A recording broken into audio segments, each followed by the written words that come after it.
Okay, take it away, Tom.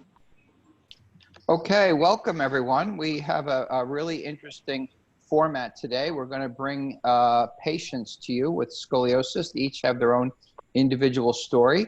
I'm just going to start it off. I got my co-host, Dr. David Clemens, and I'm going to fill in for Dr. Peter Newton, who often gives this talk on scoliosis. But perhaps I could have those slides.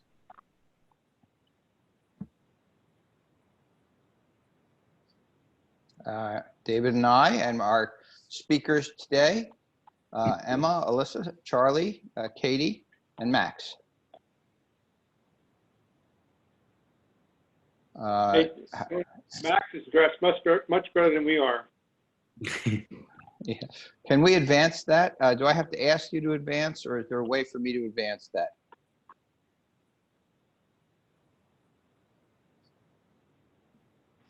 Just say next. Yeah, next. That'd be terrific, because the webinar instructions are pretty self-explanatory. Next. And like I said, I'm just going to give a brief little talk on scoliosis, and then we're going to get right into the more important thing, which is to discuss with our guests their individual experiences. So next slide. This is the nonprofit Setting Scoliosis Straight, something I'm very proud to be affiliated with, and we try and figure out better ways to take care of kids and adolescents with scoliosis. And we've been working at it hard since actually for more than 25 years, but the nonprofit was established in 2008. Next. So let me talk to you a little bit about scoliosis. This is something near and dear to my heart. I have a child with scoliosis. Her mom had scoliosis. One cousin in her family had scoliosis. I got interested in this as a resident and have made it my life's work. Next. Not to bore you, so real quick, just to know some anatomy of the spine. There's obviously, we're familiar with our neck. There are individual vertebral bones that all connect to one another, and the cervical vertebrae are 7, and then the chest cage, what we call the thoracic region, has 12 vertebrae, and the ribs are intimately attached. Our very highly mobile lumbar spine, 5 lumbar vertebrae, and then we sit on top of our sacrum and our pelvis. Next. So when we look at an x-ray of patients, if we look at that lateral x-ray, if it wasn't moving around so much, we would see that it's normal to have curves in your spine. The top of your spine and the thoracic region is bent forward, and we call that kyphosis, and the arch in your back is called lordosis. But normally, when we look at someone's spine from either the front or the back, it's straight. And if you have a curve in one of those two planes, we call that scoliosis. Next. There's a lot of different reasons why people can get scoliosis. You can be born with abnormally shaped vertebrae. You can have some type of genetic problem. You can develop a disease as you get older. But for the most part, we don't know what causes scoliosis in most young people. And therefore, we doctors have a term when we don't know what it is. We don't want to say we're ignorant. So we came up with a word. We call it idiopathic. Next. And how do those bones manifest themselves when you look at someone? Well, I think the middle picture is pretty demonstrative. You can see on the left there the asymmetry of the waistline and the way the shoulder blades sit atypically. This young lady, you can see that her trunk is shifted over to the right side, and it's a three-dimensional problem, and it manifests itself not only in the back but also the front. There's asymmetries to the anterior chest wall as well. Next. And most importantly, that rib prominence that you see there, I mean, those ribs are actually shaped differently than the other side. I mean, if you were able to take a rib out on one side and a rib on the other side and hold it up, it would look just like that picture. One would be sharp and angular, and the other one would be a lot flatter. And that's what makes that prominence on our patients.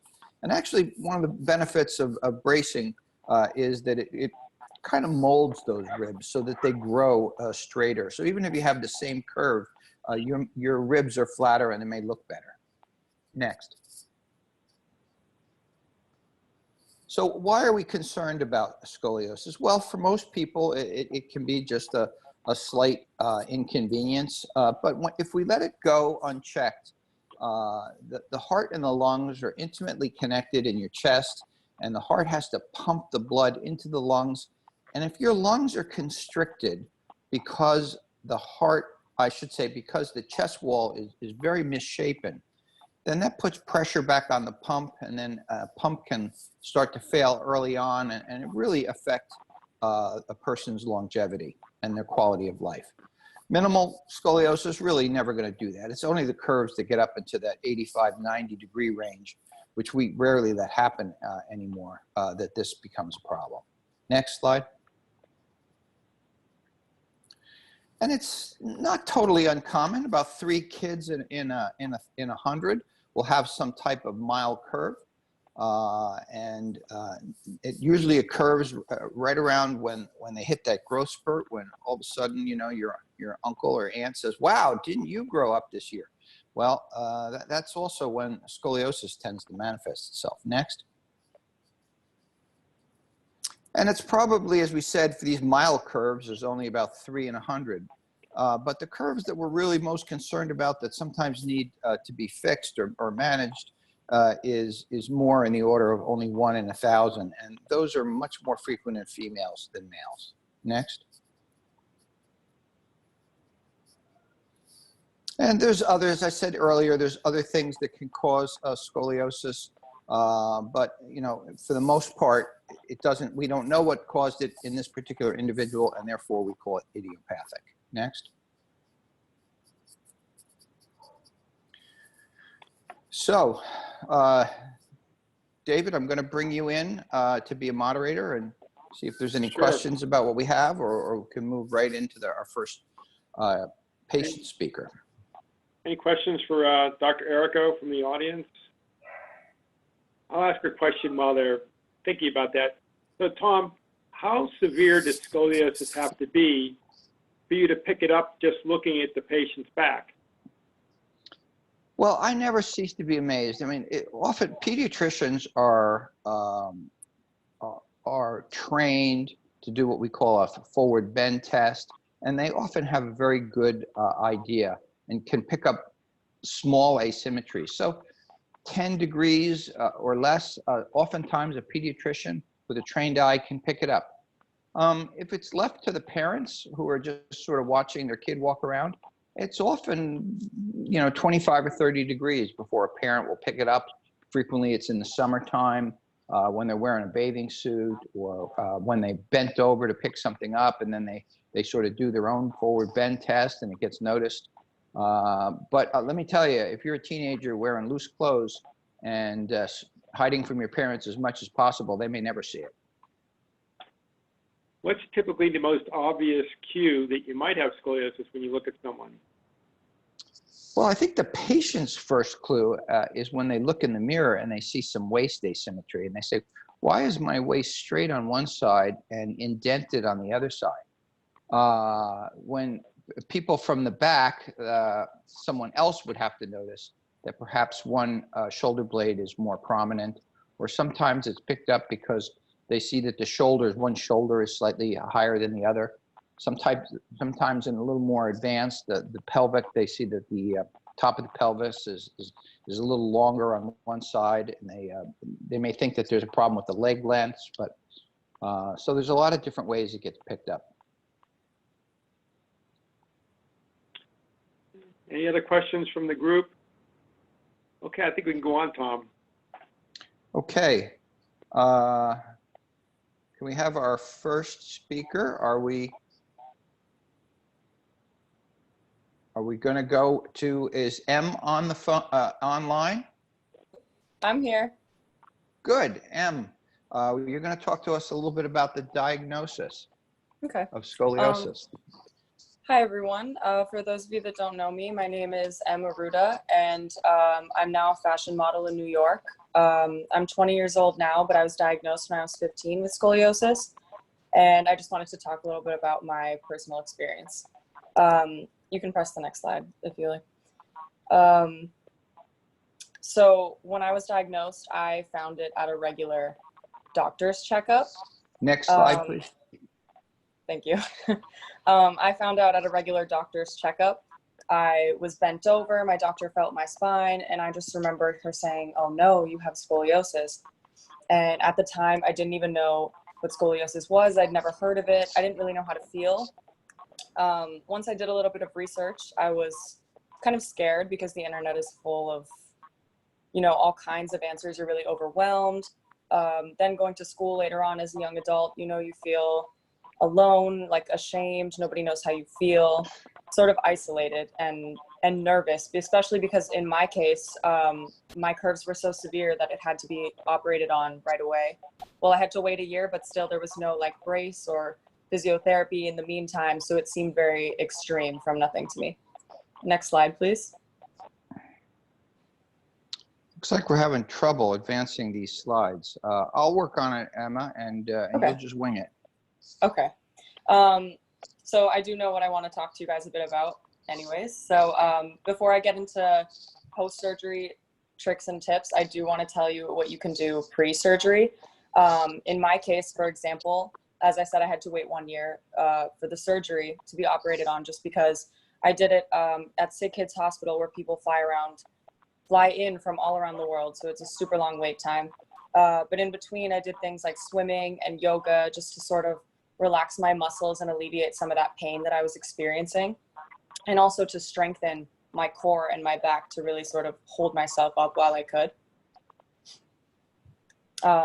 Yeah, that's basically it for pre-surgery for now. Do you know if we're moving straight into post-surgery do's and don'ts, or is that another speaker before? I think that's at the end. Michelle? Okay. I think we're doing bracing next. Okay. David, you want to take over and introduce our bracing? Sure, I think next one, the next slide for Katie. Harvey. So Katie Hollis is going to be our patient expert on bracing. And after she talks about going through bracing, we'll have some questions and answers. Katie?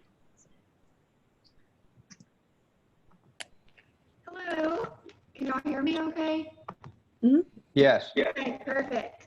So my name is Katie Dow. I am from East Texas area, and I was diagnosed in the 5th grade with, just a 16-degree and 11-degree curve. Nothing too major at the time, but then I was sent to a specialist after being monitored for about a year, and I was then put in a brace. And with that came a lot of other issues that I wasn't really ready for.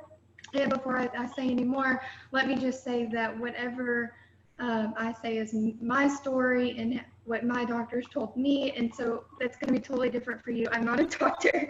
And so with that being said, I was told that I would have to wear different kinds of clothing with my brace. Of course, they tell you to wear a tight shirt underneath to keep the plastic from rubbing.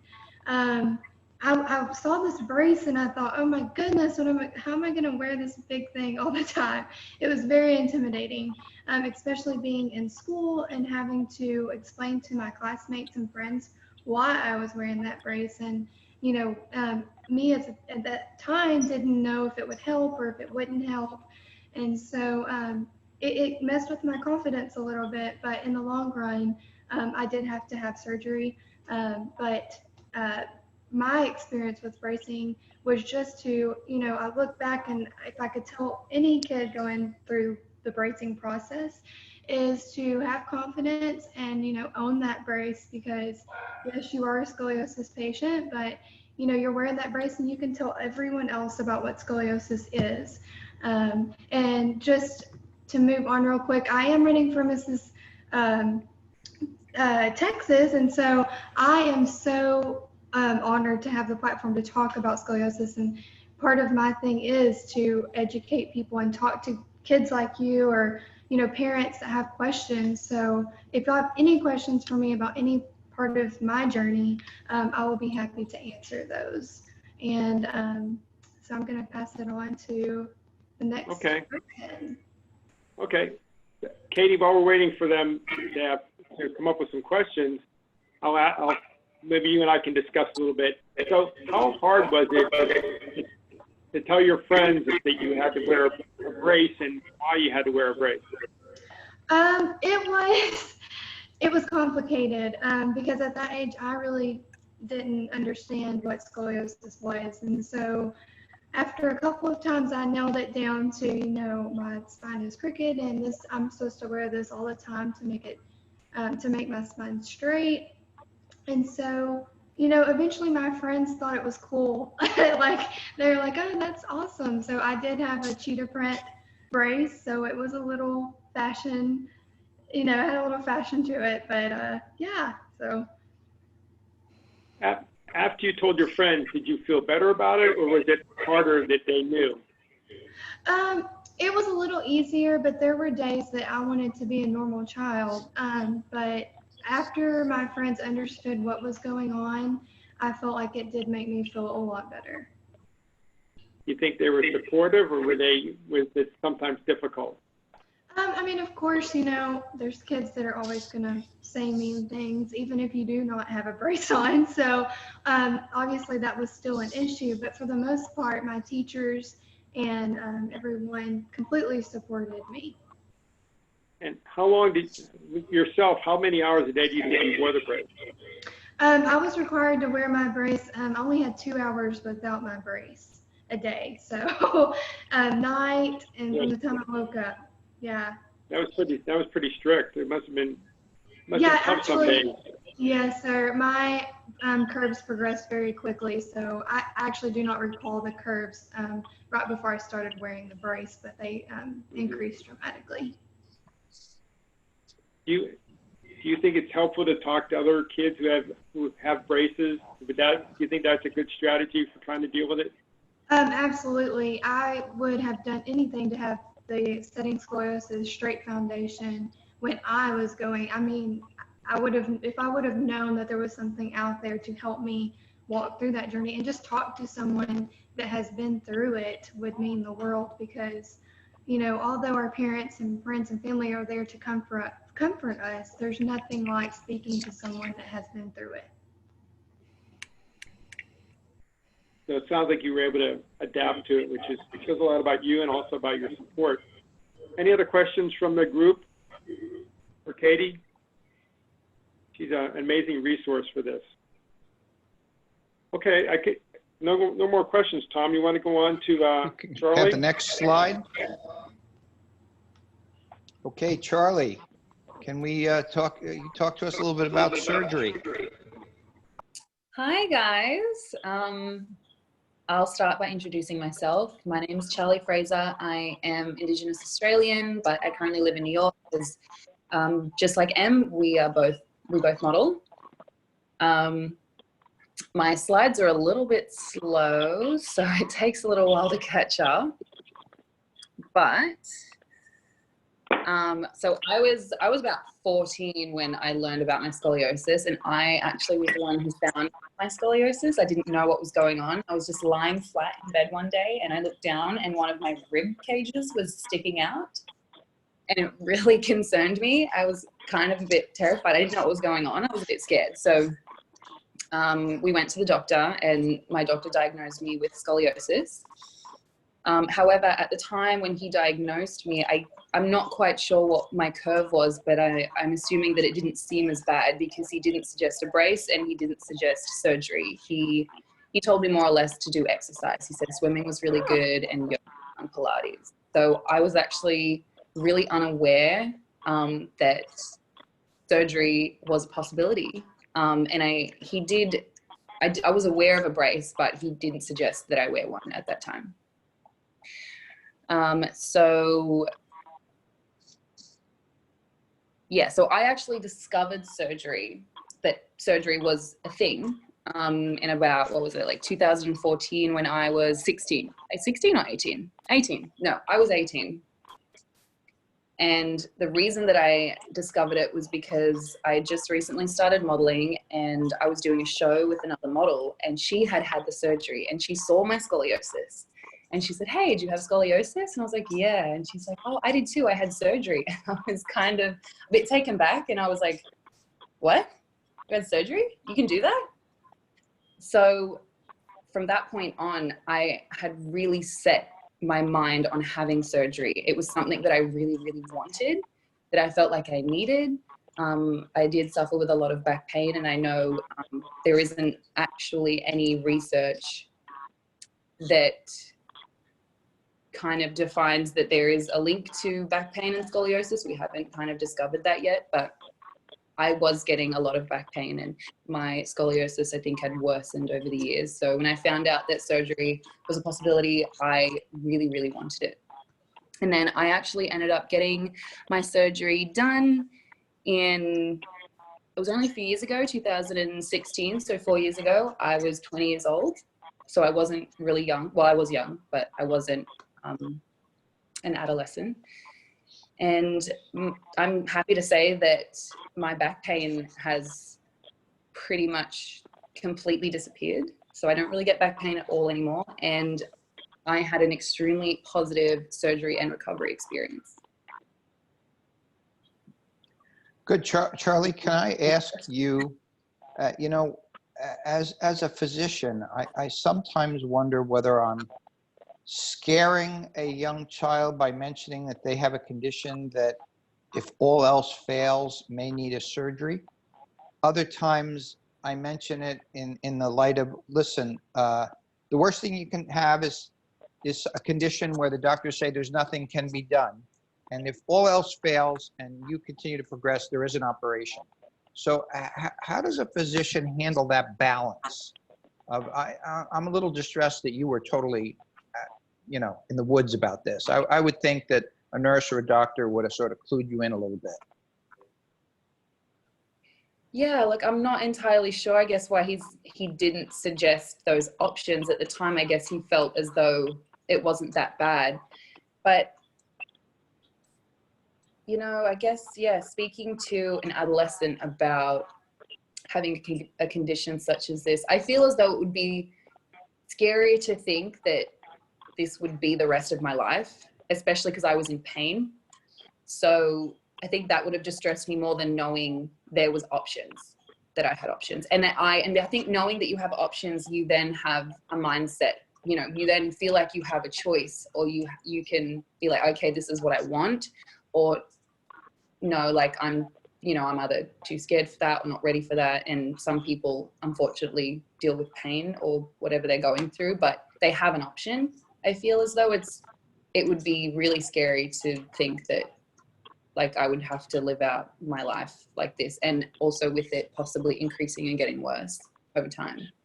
Well, listen, there's a question from the audience about curve progression and also one about pain. But listen, in adult scoliosis, we frequently talk about it's, you know, the pain component of this is well researched.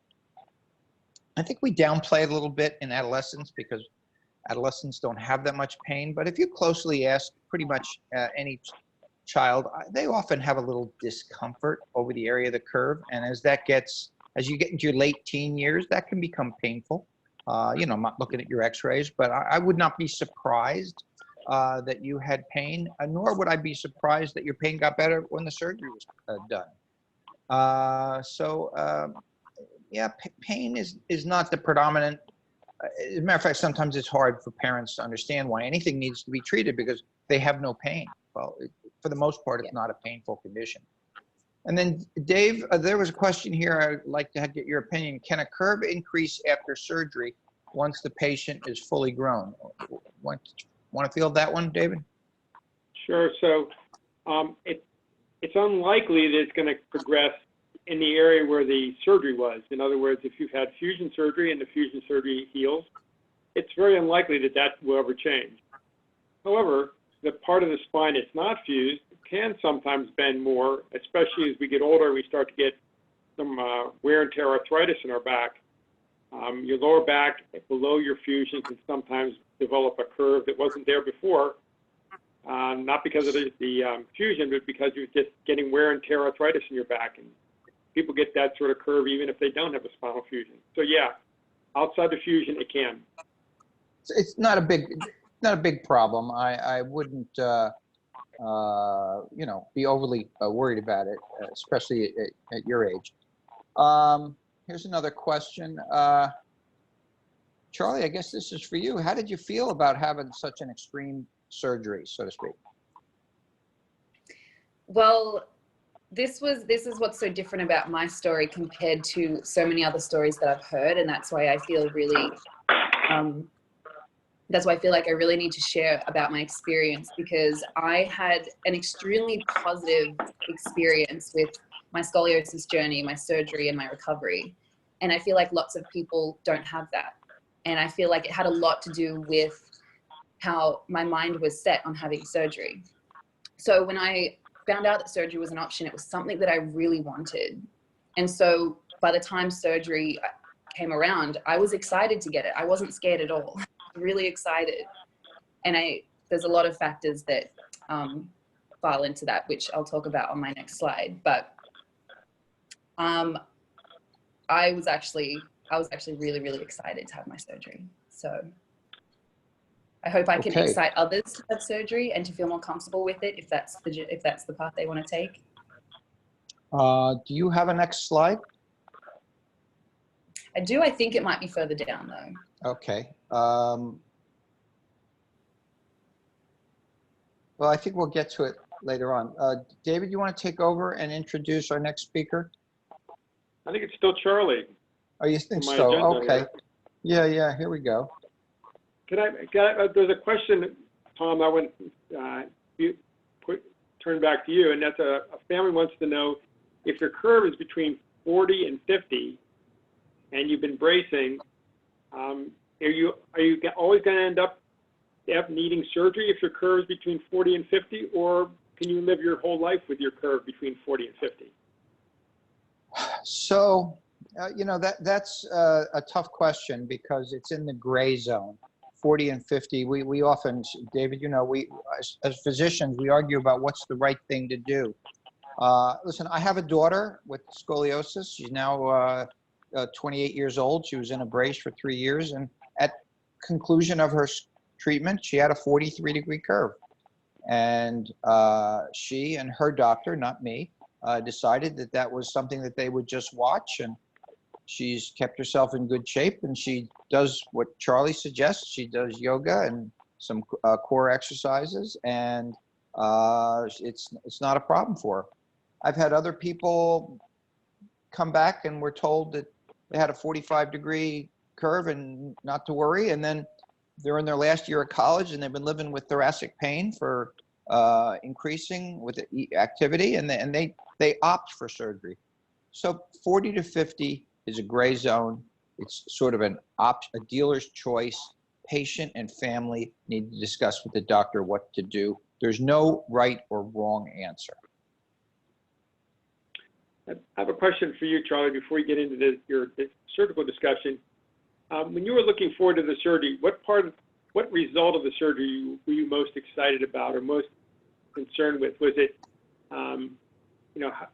looking better, being taller, just putting this whole thing behind you? What was the motivation for you to trying to get the surgery done?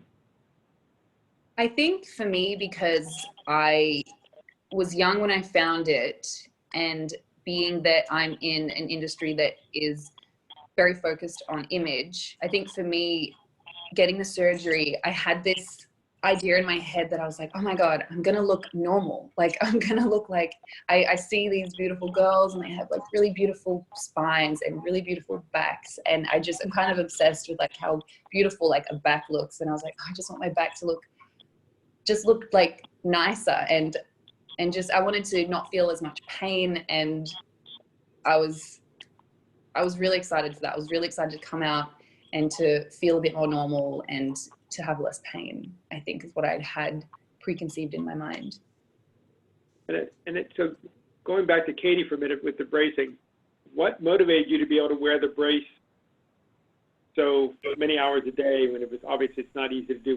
What did you look forward to? What do you think would be the outcome of the bracing that made you feel like it was worth it? So actually, my orthopedic surgeon did tell me that, if I did not wear the brace, what the consequences would be. So I think that in itself was a motivation for me because from a different standpoint of what Charlie's talking, I was a little younger and I did not want to have back surgery. So for me, it was like, not only did I have a rib sticking out and I wanted that to be fixed, but I also feared going under such, invasive surgery at the time, back in 2009 when I had my first surgery, which I know things have come a long way. Thanks. Okay, Charlie, you want to talk a little bit about the surgery, what to expect? Yes. So I think, with my experience being so positive, I really, really think that if you go into this with a lot of optimism and positivity, that it can really affect your experience. And I really hope that by me talking about this, I can inspire others that if they choose to have surgery, you can be positive about it and it'll be okay. So there are a few things that I would suggest if you decide to go the surgery route, what could help with your mind, what can help you feel more positive about having surgery. And I think one of those is really believing in the surgeon that you choose. So I know that there's probably a few restrictions in terms of finances and who's available and who's private, who's public and whatnot with the system, depending on where you are. But I really researched the surgeons in my area and I actually saw 2 of them. And then I decided on the one that I wanted, who I felt more comfortable with in my consultation, who I felt answered a lot of my questions that I had, and, it was more about a feeling that I got from that surgeon and how comfortable I felt. So I really think that helped me feel positive about having my surgeon, about my surgery, is trusting my surgeon. I also think that discussing with the surgeon the procedure from start to finish, kind of like in time as well, you'll start preparing for surgery, you'll have surgery, it'll take this long, this is what we'll do, and then you'll recover and it'll take this amount of weeks or days, and this is what you'll be capable of and not capable of. Just kind of knowing what to expect also really helps. But I also did a little research on my own for things that I just was curious about, but be careful of what you research, because obviously the internet has a lot of things, and I think it can scare you researching things, and we don't always know what sources are right and what are wrong. And as we're all aware and that we all know, is that everyone's scoliosis is so different, so it's hard to research different scoliosis and think that that's going to be you, because it's not going to be like that. But I think it's good to have a really basic knowledge of the process. Charlie, Yeah. This is Tom. I just wanted to reemphasize the point that you just made, because it's so important. And just forget about if it's scoliosis. If you don't know something and you just decide you want to go on the internet and research perhaps a health condition about yourself, much of what you see on the internet is not true. There is a great deal of stuff on the internet that is true, but has nothing to do with you. And then there's this small little bit that's actually true and pertains to your particular case. And it's not easy to decipher that. And that's probably true of most medical conditions, but I think that that's true in scoliosis. So I tend, like in anything, just gravitate towards some national organizations. That's something Setting Scoliosis tries to get out there, and the Scoliosis Research Society, the American Academy of Orthopedic Surgeons, just tried and true places. Sorry to interrupt. Oh, no problem at all. I think it really needs to be known. Everyone researches their conditions and things, everything on the internet, and we often come up with really crazy things, and everyone scares themselves. And I think the point I'm trying to make is, you know, not to scare yourself with scoliosis, because it is a major spinal surgery and it is very invasive and it is scary, but you're not going to go on the internet and make it worse and get really anxious and possibly, you know, not take something that could potentially help you in life. So the idea is to know about it, know the knowledge, the standard knowledge, but not to go into any kind of personal experiences with it. Yeah. We should move on. Online. Next. I'm sorry. Next. Yeah, so the last thing that I have to say would just be to help with that positivity is to take the time to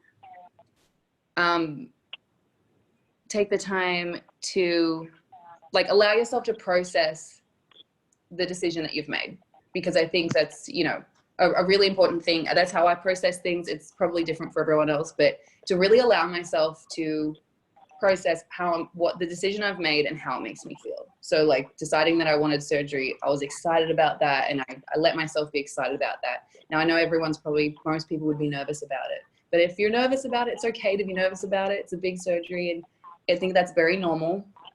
But allow yourself to move through that emotion. Okay. Thank you. I have a question for you, Charlie. So when you look back on your surgery, do you think you really knew what you were getting yourself into whenever looking back on it from where you were before? Oh, that's a good question, because I feel like I was definitely aware of the procedure and like what was going to happen. But I suppose in a sense, I was just so excited to have it and to feel different that there was probably a part of me that wasn't fully aware, but still just very excited for the outcome. We should move on, David. Okay. So I think next is what happens after surgery with M. Yeah, so I have some post-surgery do's and don'ts. It's kind of a small list, and they both kind of go hand in hand. For the don'ts, I would just say not to bend, lift, or twist. And for the do's, I would say definitely get a lot of rest. Don't be scared to ask for help, and be gentle with yourself, because it really is an extreme surgery. So as far as bending and lifting and twisting goes, if you're going to bend over to pick something up, anything like that, I would say don't bend over with your back, bend down with your knees. And twisting, just completely, you should not twist. And as far as lifting goes, something really light, like 5 to 8 pounds is okay, but you don't want to do any heavy lifting that's going to exert yourself too much. I remember for me specifically, I was laying down on a bed and I was feeling really brave, like I'm going to lift myself up without help, like I don't want to ask for help anymore. And I ended up splitting my top stitches open and having to get them re-sewn in, which was not fun at all. So and I would just definitely say don't be scared to ask for help. And then as far as the do's go, rest up, get proper rest. I stayed in bed for a long time. I practiced walking every day slightly, but again, with the help of someone else, like a caretaker. My mom was with me a lot during surgery and the recovery time.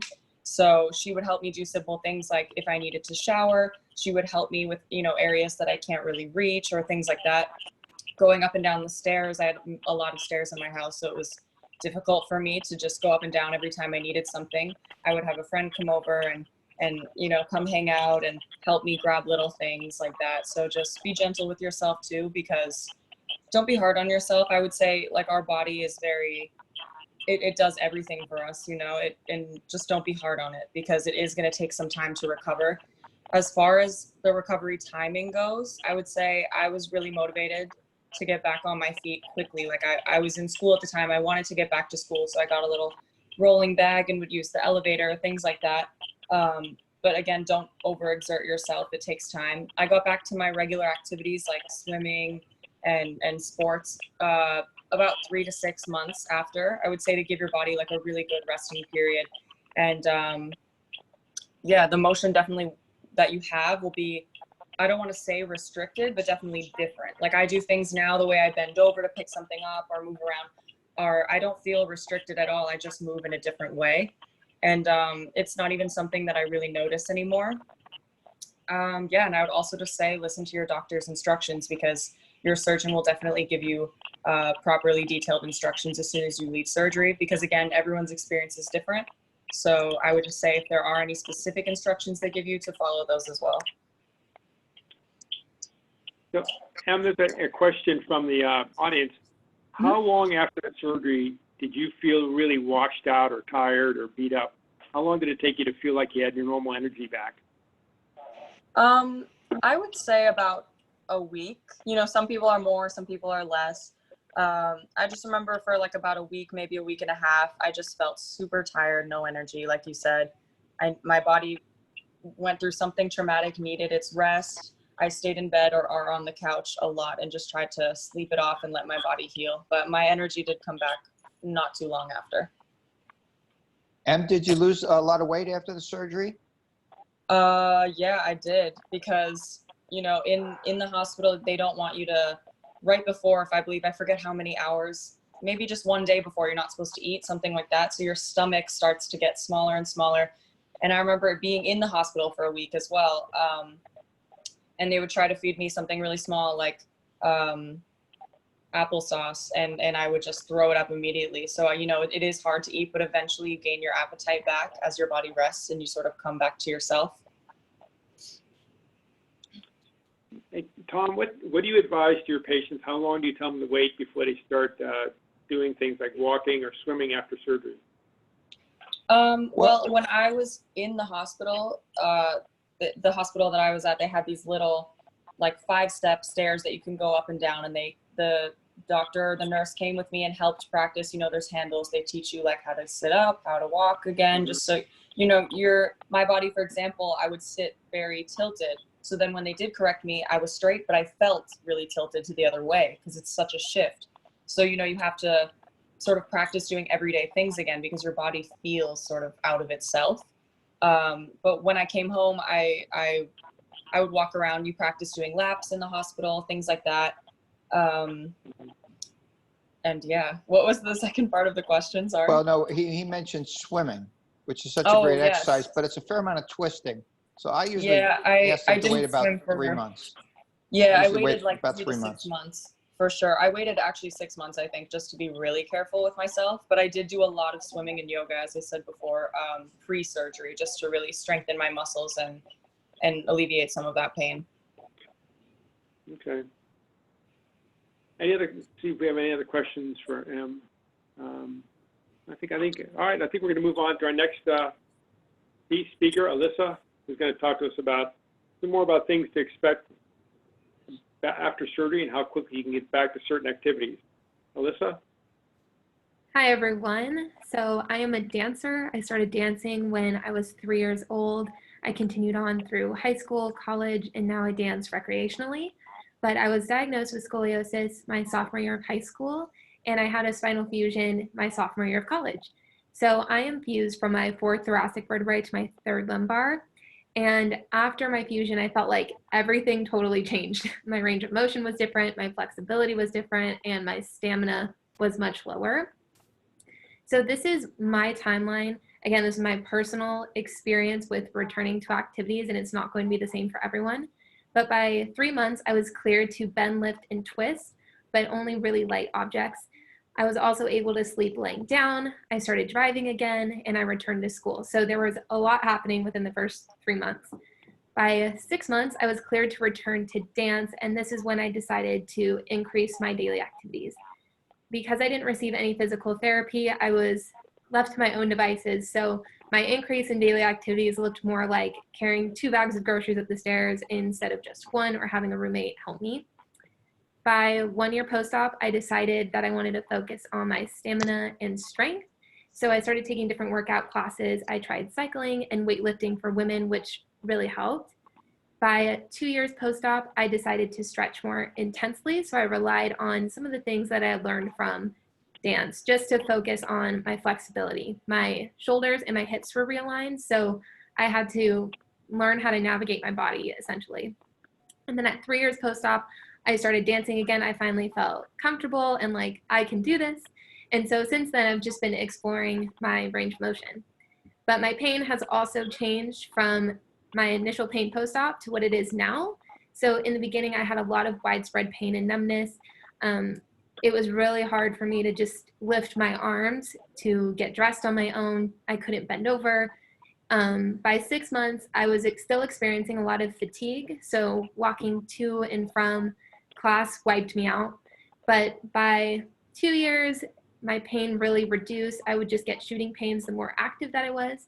And now I just experience soreness after activities, which is fairly normal if you do a hard workout. And I get occasional pain depending on what my day looks like. But again, this is totally unique to me, as we've heard. Everyone's experience is different. Listen, there's a question. How soon after the surgery do you feel like you had enough flexibility back to start to do things you loved from before surgery, like dance? I really took a different take on my surgery. I felt like I went from being able-bodied and I woke up in a new body. And I wasn't really happy with it. So it took me a long time to find the motivation to even want to dance again. So I had tried even more than this list of activities that I have up on the screen before I started dancing again. I felt like I wasn't going to be the same dancer, and I wasn't ready to compare myself to my fellow dancers or to myself before surgery. So it took me a long time to learn that now as a dancer, I can only compare myself to initially after my surgery. What did that look like versus now, as opposed to pre-surgery Alyssa dancing, because they're two very different people in a sense. So I took a couple years to just get back on track. You list out some activities that you tried after surgery. Could you give us a rough idea how long it took you after surgery to try each one of these? Yeah, so I waited until I was cleared for activity, and I didn't do cycling or weightlifting until about a year post-op. I was able to do those at the recreational center at my college. And so that, was just a confidence factor. I was cleared for activity at 6 months with no restriction. So I could have theoretically started immediately. I just wasn't confident enough to do that. So for yoga and Pilates, those came even more recently, I would say, just trying to supplement my dancing. But things like kickboxing, self-defense, and HIIT workouts, I did do about 1 to 2 years post-op because I wanted to see what felt good for my own body. And I wanted to explore and see what was out there. Hey, David, this is Tom. I just wanted to jump in there. Alyssa, you did a great job, and I think you did what the other panelists talk about. You listened to your body and you took a path. I'll tell you that surgeons have gotten increasingly more aggressive for their patients.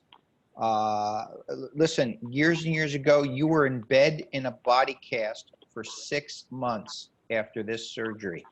Okay, that's back to like 1960s, 1970s, long time ago. Nowadays, I'll start putting someone on physical therapy at 12 weeks after the surgery and allow them to get back to sports at 4 months. They have to feel comfortable, but pretty much after spinal fusion, kids go back to all sports: basketball, dance, gymnastics, you name it. If they can think of it, they get back to it. So it's all about the training. You got to train for it. You just can't think your body's going to be ready without putting in the work for it. But congratulations to you that you did that. Thank you so much. Okay, Tom, I think you and Max are up next. Max? I'm so envious of that. Max, I am so envious of that jacket. Thank you. Okay, I'll go ahead and share my screen.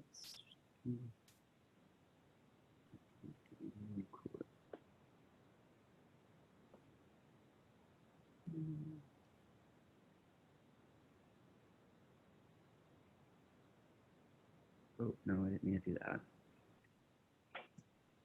Okie doke. Hey guys, I'm Max. I'll be talking with you guys today about mental health surrounding my experience with scoliosis. So just to obviously disclose, I am not a mental health professional. I am just going to talk to you about my experience with scoliosis. So a little bit of background on me. I currently live in San Diego, and to dive right into my experience with scoliosis, I was diagnosed with Chiari malformation when I was born, which is just a condition that sort of gives you a predisposition to a range of spinal issues. So that was when I was born around 1996. And then I was more formally diagnosed with scoliosis at around 2006 when I was around 10 at school in one of those examinations. And a few years later, around 2011, I had what they called a Chiari decompression surgery. They removed my skull in hopes that it would help alleviate spinal pressure or spinal fluid pressure to sort of eliminate or hopefully eliminate my scoliosis from getting worse. However, it didn't really do much. And when I was 16, so in 2013, I had a spinal fusion when my spine was around 63 degrees. So to jump into sort of the mental health aspect. So before surgery, there was a lot of things going on for me. I had a lot of anger surrounding the unknown, questions like, will I need the surgery? Why is this happening? And why me? There was a lot of shame around the concept of being different from the stereotypical and symmetrical male. So I'm like a perfectionist. I love symmetry. I love design. I love everything to do with things being perfect and complete. However, my body was far from that simply because I was very misaligned. So there was a lot of shame around that concept. I also had a lot of anxiety due to the fact, like I just mentioned, I'm a perfectionist, yet I had no control of this conditioning. They didn't know why. I had a first surgery, it didn't work. Second one worked, but there was just a lot of anxiety around that. And ultimately, a few of these things led to coping strategies of trying to remove scoliosis from my life altogether and compartmentalizing this aspect of my life and things like shielding my physical experience or physical appearance from others, wearing huge jackets. I love puffer jackets just to sort of hide that I had any issues beneath the surface. And then obviously I had a lot of fear and panic of the impending and inevitable surgery that I was going to have. So right after surgery, post-op, I was left not entirely symmetrical. Apparently my spine was very strong, so they could only fix it up into 15 degrees. So I was left still somewhat misaligned, which led to a lot of anger. I saw this surgery as a way to remove scoliosis from my life altogether. However, that was not the case. And I remember vividly standing in the mirror and looking at myself and realizing I can either accept the fact I have scoliosis or reject it. And that's when I decided to accept it and saw scoliosis as something that could make me stronger and more unique. So just a few tips for you guys. I think you should see this or seeing the surgery as a step in the right direction as opposed to a solution to escape your association with scoliosis. It's something that can obviously alleviate a lot of pain. However, you should really embrace the fact that you have scoliosis and understand that it's part of your DNA, embracing it rather than rejecting it, and sort of doing all these things to be like, oh, I don't have scoliosis, I don't want to be associated with it, and sort of give your body that self-love, acceptance, and compassion it deserves. And understanding that it is a very serious surgery, that any time to adjust and sort of the new hardware that it has just been given. And then lastly, seeing scoliosis is something that makes you a unique and stronger individual. And sort of, I mean, in talking to a lot of people now, everyone thinks it's very impressive. You have this cool battle scar, and just realizing it's something that makes you a stronger individual. So just some sort of takeaways is just seeing it as sort of a superpower and giving your body that self-love and accepting sort of what you can't change, control. So if there's any questions, feel free to ask away. You know, Max, let me jump in here. First of all, I want to congratulate you on figuring all that out. That is not easy, and you obviously did a good job of it. My question to you is, as a surgeon, listen, surgeons were never really known for being the sensitive type, you know. So how can we help? How can my staff, I often sometimes rely on my nurses and the people to try and help with these issues. Who was the biggest help to you getting through the issues you mentioned? Was it family? Was it anyone in the hospital setting? I Or did mean, you just figure it out on your own?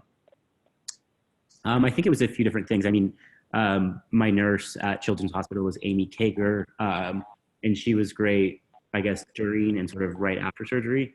But I think the rest of it is sort of on you to decide how you want to handle it. And a lot of that support comes from family and friends. Thankfully, I had a great support system. But I think from sort of the hospital perspective, it's kind of not their job. It's a little, too hard for them to give that sort of, or this sort of assistance, I think. Were there questions from the audience that popped up? Harvey, anything? I'd like to ask if any of the other panelists have a question for Max. I'm putting you on the spot here, but all of you dealt with this. And some of you who obviously all of you who had the surgery dealt with this. Who was, Alyssa, I'm going to pick on you. I'm sorry. Who was the best person that helped you get through the anxiety of your surgery? Honestly, my family just rallied together. My mom and my aunt spent every day with me in the hospital. They literally took shifts to make sure I had someone there with me at all times. My mom took time off of work after my surgery to help me through recovery. And once I returned to school, my teammates were there every single step of the way. They carried my chair to practices. They carried my backpack. They drove me. They helped carry my groceries. They made me food. Like, they did everything possible to make me feel comfortable and still included. But with that being said, similar to what Max said, it was still up to me to reach that point of acceptance. I went through a grieving process of my old body. So even though I was surrounded by so many people that loved and cared about me, I still had to mentally overcome what my surgery was and how it's changed me. So I think you need a support system and you need willpower. Max, did you incorporate physical activity into your mental well-being? Yeah, I definitely did. And right after surgery, I asked the nurse and Dr. Newton about like what they sort of recommended. And there really was no procedure or any sort of, they didn't have any physical therapists they recommended or really anything beyond sort of what they provided. So it was kind of in my own hands to sort of go out and I did Pilates and physical therapy were my two sort of go-to exercises. And I think it made a huge difference sort of on that confidence and strength. How about walking? I mean, yeah, I feel like I did a lot of walks and stuff, which, I mean, it was hard at first, but then you get stronger. I had to go back to school a month later, so didn't really have a choice. Yeah. Well, that's great. Listen, we did it. We came through this session. You guys had such great advice. I have said this to many patients when they ask me about the surgery. I said, I've done this operation 1,000 times, but I've never had it done to me once. So I'm going to have you talk to some of my other patients and my nurse, and they're the ones that really know.